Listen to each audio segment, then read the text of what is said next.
Jr. para tayo po kumusta po sa kanila doon and meron pong state of calamity dahil po sa oil crisis at El Nino. Magandang hapon po, Gov. Si Alex po ito. Magandang hapon sa inyong lahat at sa lahat ng tagapakinig. Yes, Gov. Kamusta po kayo dyan sa BARM? Mabuti naman. So, as of today, okay naman ang Lanao del Sur. Okay. And ito pong under state of calamity daw po, nagdeklara po ng state of calamity sa BARM po dahil sa oil crisis, pati na rin po sa El Nino, Gov? Actually, nag-declare ng BARM government ng state of calamity. Kasi nga, nararamdaman naman natin itong oil crisis at El Nino sa BARM, lalo na sa amin dito sa Lanao del Sur, talagang nararamdaman na dito. Sir, kumusta po yung ano po natin, yung supply po ng langis po dyan? Kumbaga, may kakulangan po talaga, ramdam nyo po?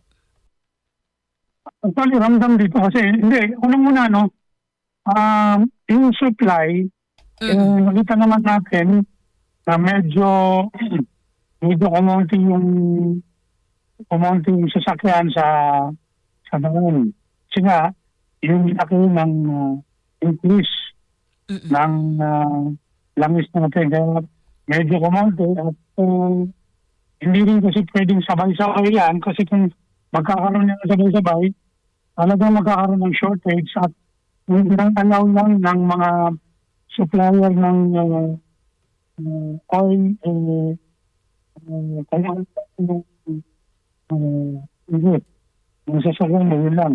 Hindi ka pwedeng bumili ng isang drum o mas marami. Hindi kaya ramdam dito sa lalo na siyempre ang pamasahe. Opo. Ang presyo ng pagkain.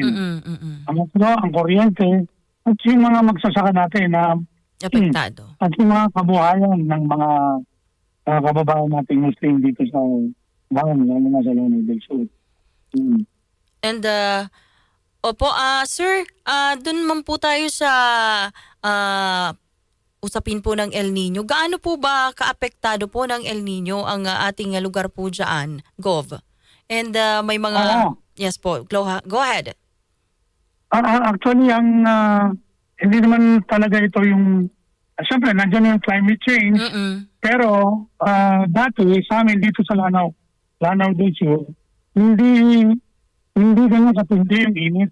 Opo. Hindi masyado nararamdaman dito. Pero ngayon, sa panahon ngayon, usapang dito sa apektado. Siyempre, yung agriculture, yung pag-isipan ng mga tao, yung puhangan nila, talagang ramdam na namin dito. Siyempre, yung kakulangan ng tubig. Kakulangan ng tubig kasi yung mga nakukunan ng tubig dito, ngayon, tuyo na. At yung mga lupa na yung natin, wala na rin. Kaya sira na yung kaya medyo nagkakaproblema kami niyan. Yung sa pagkain, mabagal yung supply. Kaya kailangan pa namin pumunta sa ibang lugar para bumili ng supplies. May mga pagkain, mga gulay, bibili pa yan. Kaya siyempre, hindi naman tayo ang apektado, pati yung mga karapit lalawigan ng Lanao del Sur, BARM, Bukidnon, ganun din ang nararanasan nila. Pero ang mahirap kasi dito sa amin, kami sa taas. Mahirap po yung transportasyon dyan sa inyo, sir. Yun ang and kaugnay po niyan, sir, may coordination na po ba kayo sa national government para po humingi ng tulong o assistance dahil sa kalagayan niyo po ngayon? Actually, ang national government ngayon, nag-release na ng tulong. Marami na mga lalawigan na nabigyan ng actually ng national government. Yung sa LGSF na isang yung mga bigas, nagbibigay na sila ng dito. Financial assistance sa Gov? financial assistance. Dito nga sa amin, hindi pa namin nakukuha. Kaya kailangan namin ng tulong. Baka pwede kayong tumulong na. Kasi panawagan lang muna na national government, ang Lanao del Sur, kailangan na namin ng tulong mo. Yes, sir. Yung LGU sa pinamibigay sa ibang nalagay. Kasi ang farm, sa ang farm nakatanggap na, pero ang Lanao del Sur, hindi pa rin nakakatanggap. And sir, pwede po kayong manawagan po sa national government. Please go ahead po. Oo, no, tinatawagan natin yung sa national government sa ating mahal na presidente, sa President Bongbong Marcos at sa opisina ng executive secretary ng tulong dyan sa Malacanang, yung Idol Fitter, kung saan sinabi sa amin Opo. na mabibigyan ng LGSF yung bawat probinsya. Pero ang Lanao del Sur, hanggang ngayon, di pa rin kami nakatulong. Despite na-comply na namin yung mga requirements, sinigay sa amin, nandiyan, pero kami hanggang ngayon, wala pa. So hanggang ngayon, sir, ay hinihintay nyo pa rin po yung tulong na galing po sa national government. Oo, yung tulong na, meron din tulong na nanggaling sa farm, which is tumating na sa amin Opo. 3 days ago. Kaya ngayon, sa proseso na kami, ilabas yung pondo ay ibigin ng bigas. Okay, sir. About that, doon naman po yan sa mga pagkain po, mga pangunahing pangangailangan po ng ating mga kababayan. And so far, sir, ngayon po nga, as of this moment po, kumusta po yung panahon po natin dyan sa inyong lugar po, sir? At least ngayon medyo kahapon, medyo nakaramdam kami na mas kami ng pagkailangan na konti. Hindi naman malakas. Pero yun ang labas na lang yung simento, pero yun na kagad dahil nandiyan naman yung sikat ng sikat ng pero ngayon sikat yung dito sa amin. Opo. And sir, meron pa ba tayong nakulate ng na data po kung meron po kayo kung gaano po kalawak ang pinsala po or nagkaroon ba ng damage sa agriculture natin dahil po sa El Nino?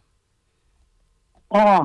Pinapaipon pa natin yung exact na damage ng itong El Nino sa mga lugar natin. Siguro by next week, nandiyan na yan. Kasi ito yung last day, di ba? Thursday. Friday, walang opisina. By Monday naman siguro kami And sir, meron na rin po ba kayong naiparating na tulong po sa ating mga magsasaka po dyan? Ngayon, wala pa kami na ipaparating sa mga tulong sa ating mga magsasaka. Kasi bagong labas lang yung state of calamity, kaya nag-declare na rin ang buong probinsya ng state of calamity by next week.